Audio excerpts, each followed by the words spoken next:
Assalamualaikum warahmatullahi wabarakatuh. Jumpa lagi bersama saya Adi di channel Ngulik Sejarah. Pada video kali ini saya akan kembali lagi membacakan suatu kisah misteri yang kali ini masih tetap berjudul Tumbal Nyawa Sedulur memasuki part yang ketiga. Cerita pada kali ini masih tetap ditulis oleh Mbak Meme Mayang. Nantinya kalian juga bisa mengunjungi tweet beliau secara langsung.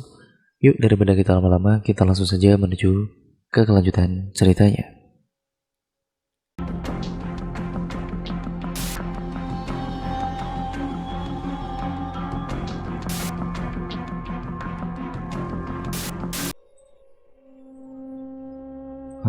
Apa sih? Kamu itu ngarang. Kamu itu aku kenalin ya biar pas aku enggak di sini kamu ada teman main. Malah bilang ya enggak. Gimana kamu ada teman main kalau kamu dikit-dikit takut? Bisa jadi kan memang darah yang kamu maksud itu darah binatang. Toh pas ya main sama kita kan enggak ada tuh di badan dia atau jejak dia yang ada darahnya. Kalau soal orang tua yang kamu lihat itu, aku belum tahu sih mama papa Yaya itu. Tapi emang bisa jadi Yaya dikekang gak boleh keluar, jadinya dia gak boleh main sama kita-kita. Jelasku masih tidak terima. Iya sih Gal, apa aku minta maaf aja ya ke Yaya?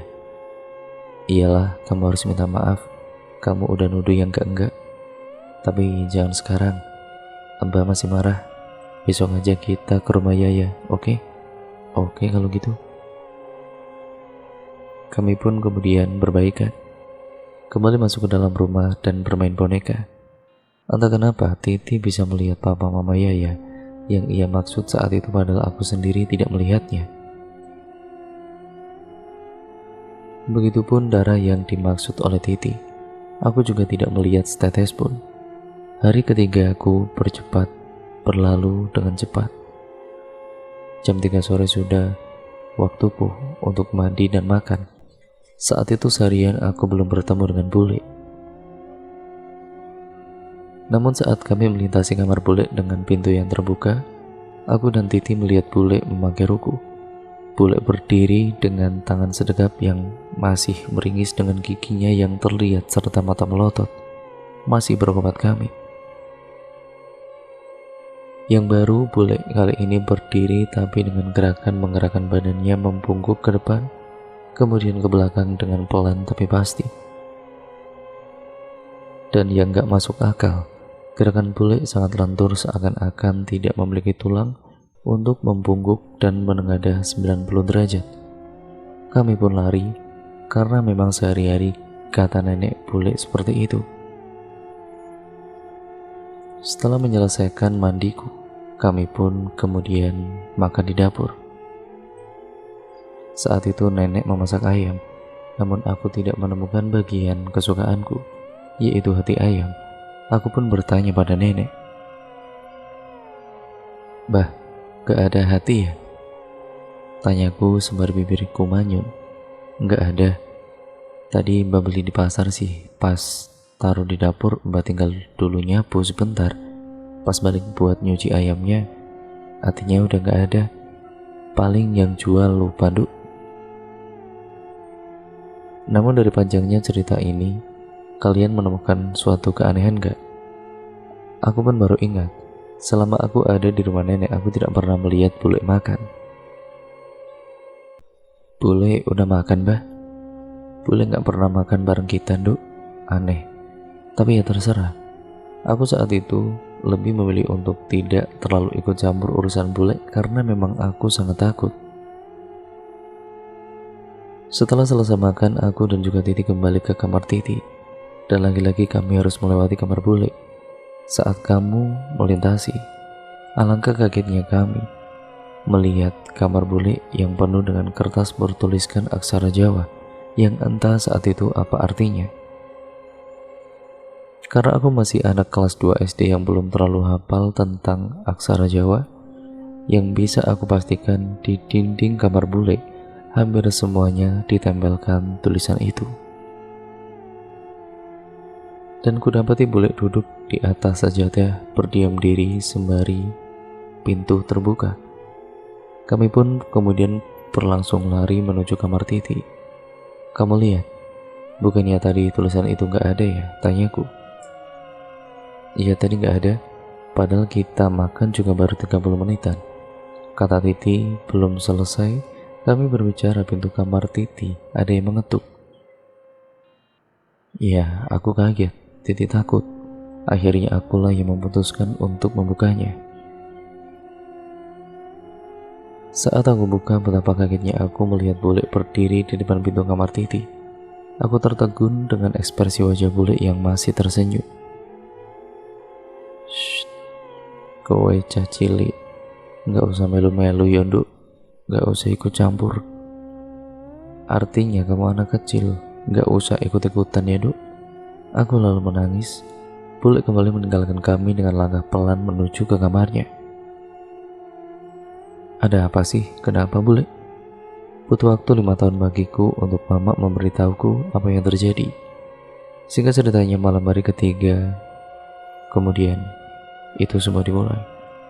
Saat itu aku memutuskan untuk tidur dengan Titi di kamarnya. Nenek juga tidur di dalam kamarnya. Hanya Pak Ale yang tidur di depan TV. Maklum saat itu menunjukkan pukul 12 malam. Aku terjaga dari tidurku karena kebelet pipis. Aku kemudian membangunkan Titi. "Titi, temen ke kamar mandi ya," ajakku. "Nggak mau ah, takut," dengan suara yang tidak jelas. "Terus, gimana aku nggak ada temannya?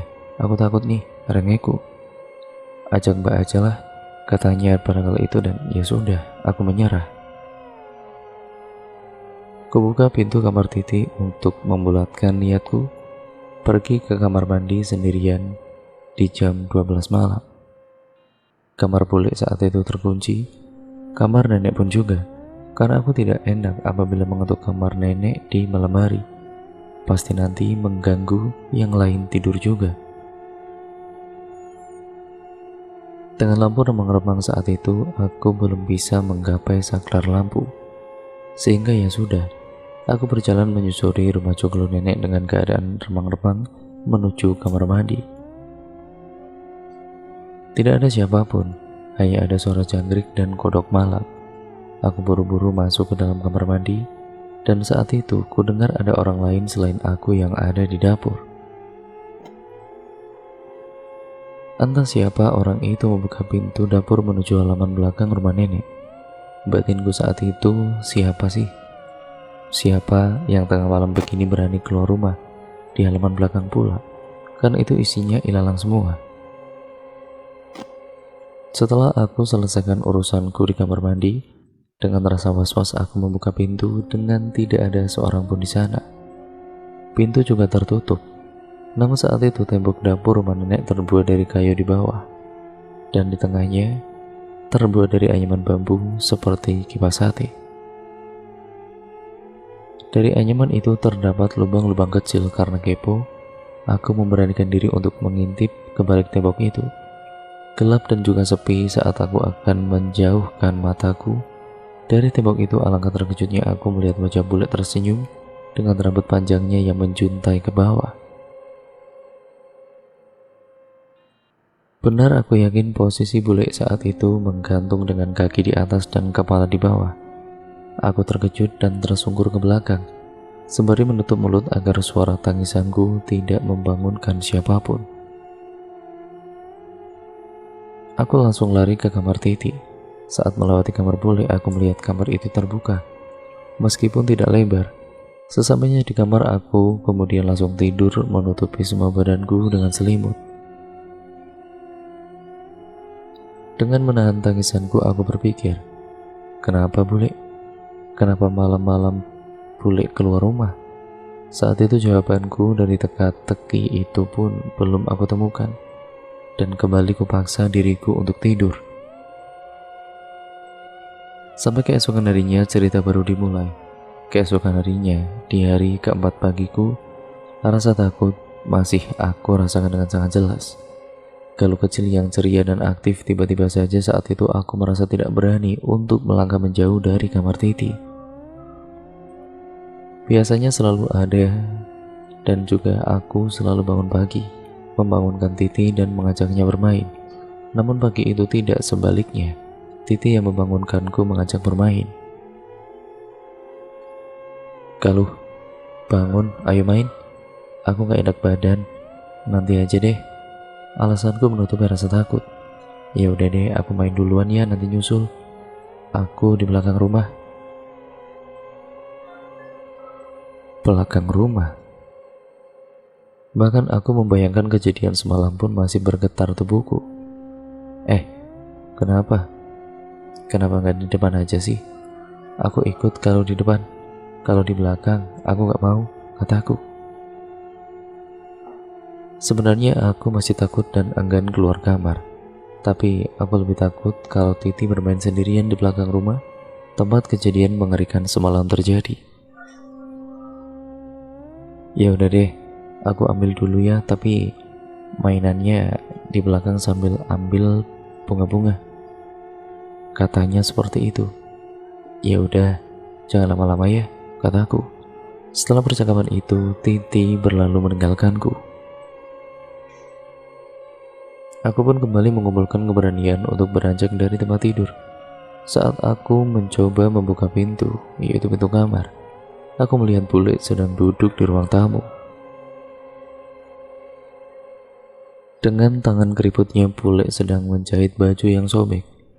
Normal, seperti tidak pernah terjadi apa-apa. "Baru bangun, Duk?" tanya bule kepadaku. "Enggak, bule." Karena aku merasa tidak ada yang salah dengan bule pagi itu, aku menghampirinya hanya untuk berbincang saja. "Itu baju siapa, bule?" tanyaku. "Bajunya bule, Duk," jawab bule, dan aku masih ingat baju itu berwarna putih tulang, memiliki garis-garis kecil berwarna hitam. Baju yang dipakai bule saat kejadian malam itu. Namun baju itu kini sobek. Juga terdapat bercak merah yang seakan cepat-cepat dibasuh menggunakan air, tapi masih meninggalkan jejak. Baju itu terlihat lusuh dan terdapat beberapa jerami menempel di bajunya, seperti baju yang baru digunakan untuk berburu di hutan. "Kenapa, Nduk? Kok diem aja?" Nggak apa-apa, bule. Bule udah makan belum?" tanyaku memastikan bule memang sudah makan. "Nggak tahu, Nduk. Bule itu sekarang kok nggak nafsu makan, tapi perut bule mesti kenyang. Kenapa ya, Nduk?" Jelas bule. Alhamdulillah, batinku. Bule sudah mulai banyak bicara denganku. "Bule kalau sakit ke Pak Dokter aja, bule. Biar disuntik. Soalnya bule pucat banget," jelasku.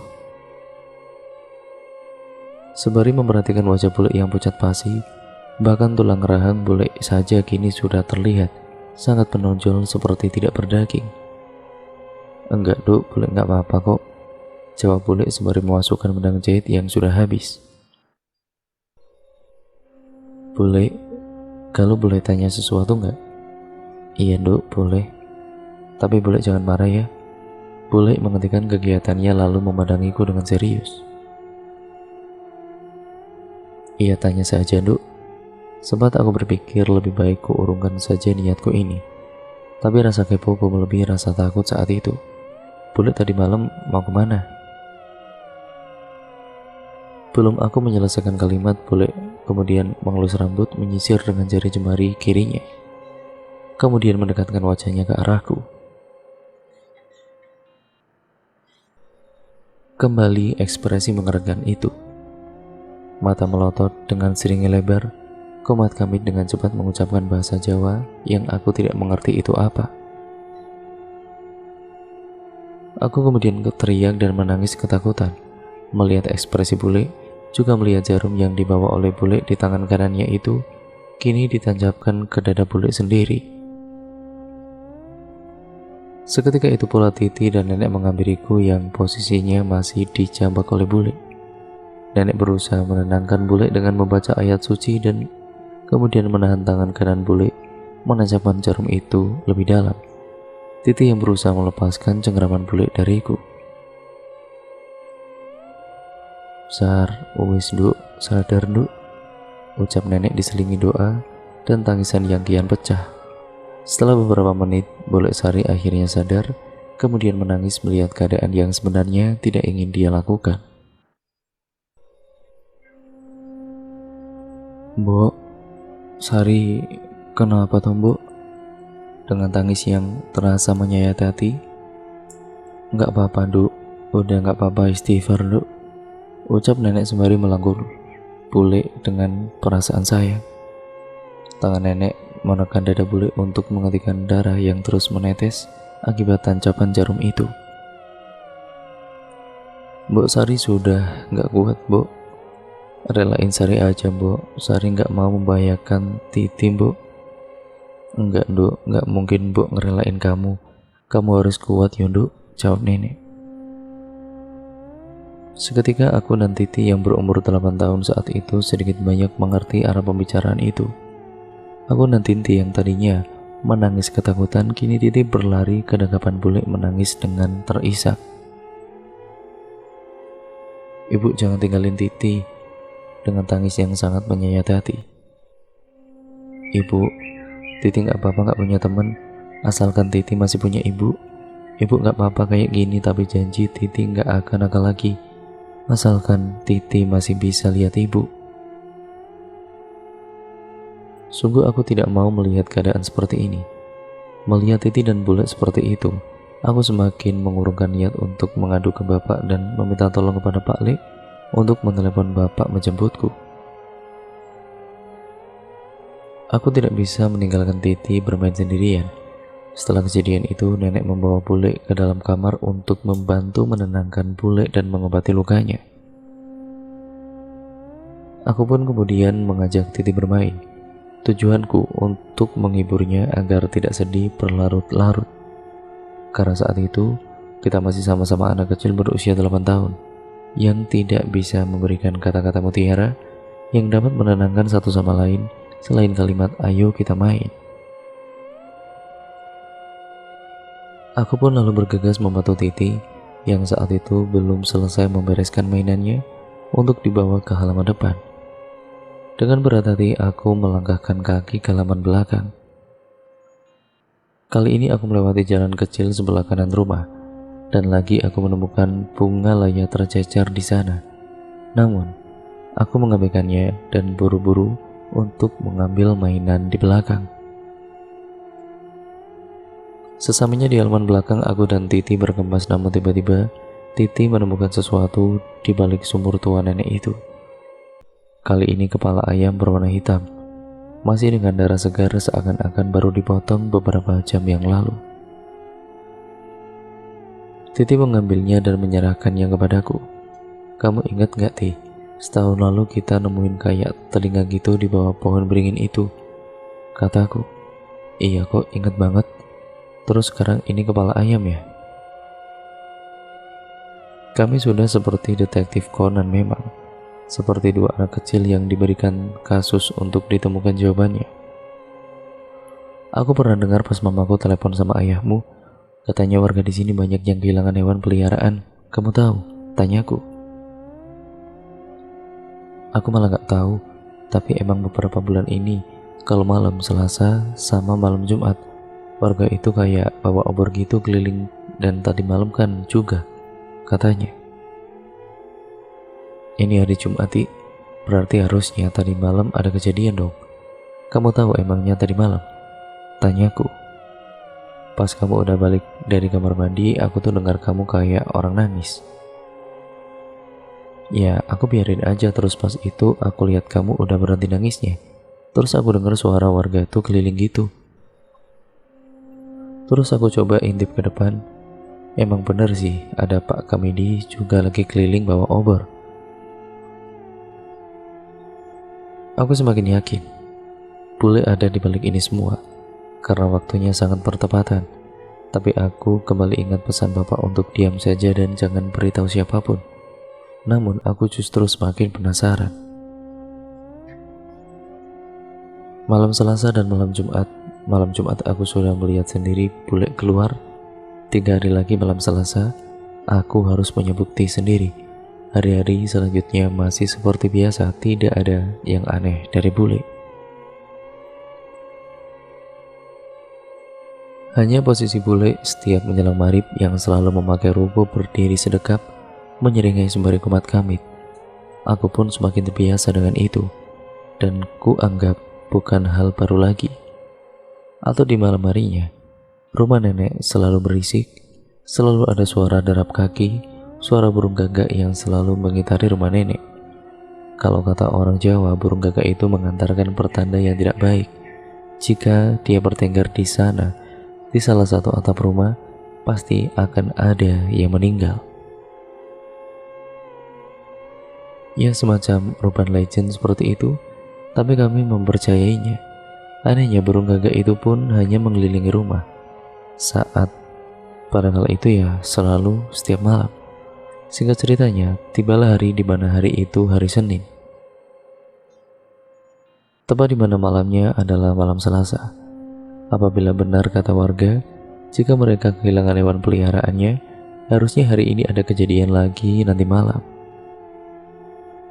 Pagi itu kita awali dengan bermain di kebun tela milik Pak Kamidi. Kebun itu hanya separuh bagian yang ditanami ketela, selebihnya dibiarkan tidak terawat, ditumbuhi ilalang yang tingginya jauh di atasku.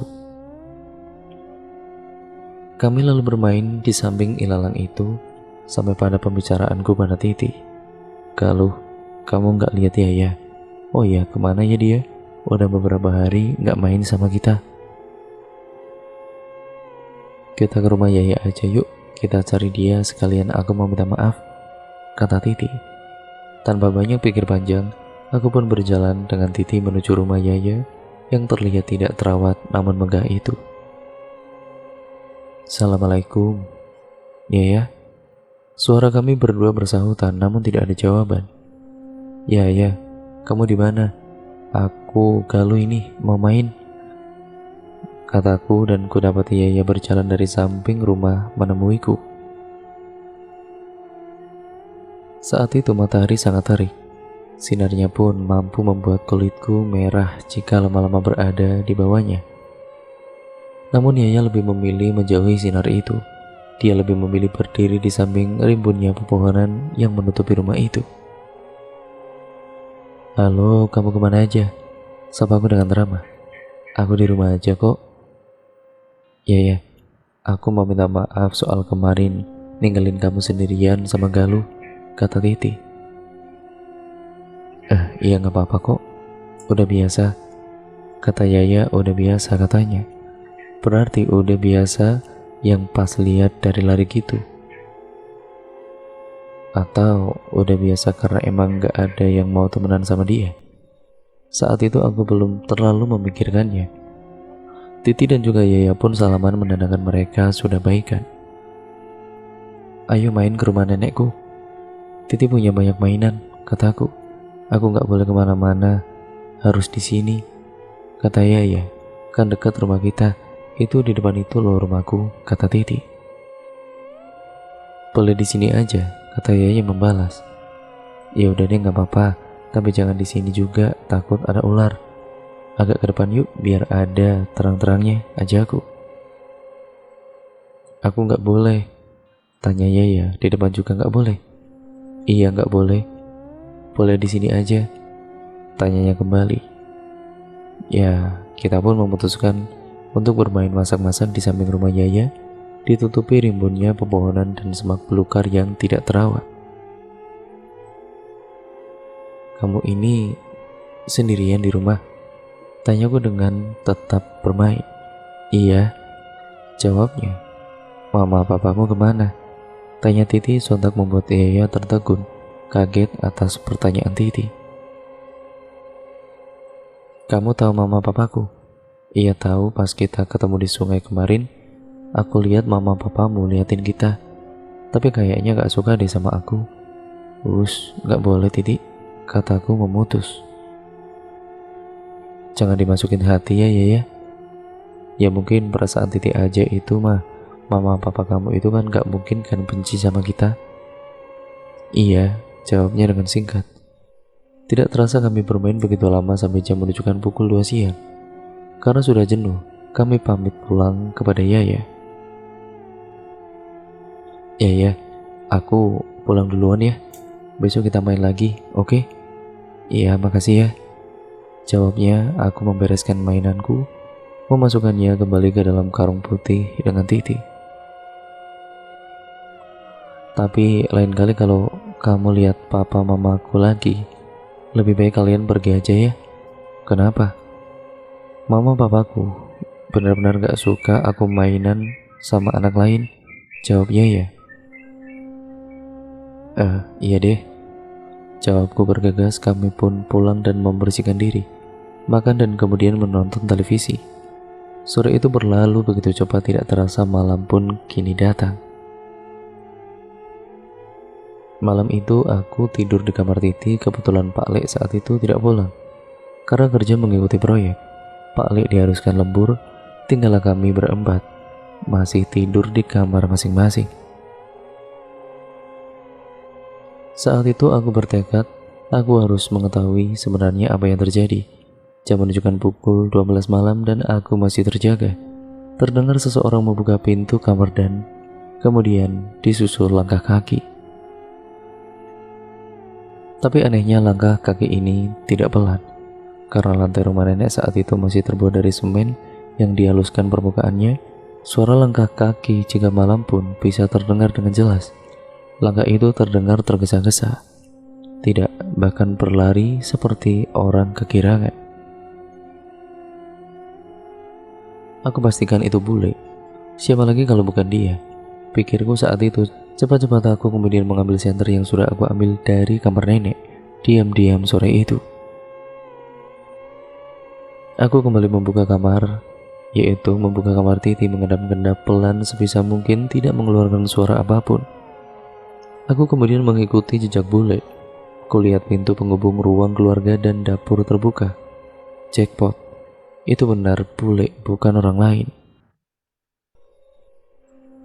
Senter saat itu masih belum kunyalakan karena posisi masih di dalam rumah. Masih ditemani lampu remang-remang, aku melanjutkan langkahku ke dapur. Tapi anehnya, pintu dapur yang itu tertutup seakan-akan tidak ada yang pernah membukanya. Karena aku penasaran, namun tetap masih takut, kuputuskan untuk tidak membuka pintu itu, tapi mengintip dari balik lubang dinding anyaman itu. Sedikit trauma, tapi kupaksakan senter kuhidupkan. Tapi yang kudapat bukan bule, justru sebuah keris dengan sinar berwarna biru melayang mengitari sumur tua nenek. Benar, tidak ada yang membawa keris itu. Keris itu terbang dengan sendirinya kemudian menghilang. Karena aku kaget, aku kemudian memundurkan tubuhku. Namun tidak terlalu takut.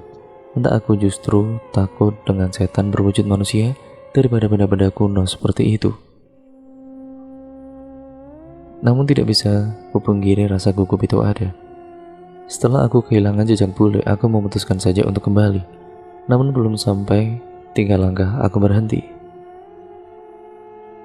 Aku mendengar suara dari sisi sebelah kananku, di depan kamar mandi, di belakang tumpukan stok kayu bakar nenek yang menggunung itu. Aku mendengar suara ayam yang sedang sekarat. Hatiku pun berdegup dengan kencang. Dengan langkah yang lemas, aku tetap mau menghampiri asal suara itu.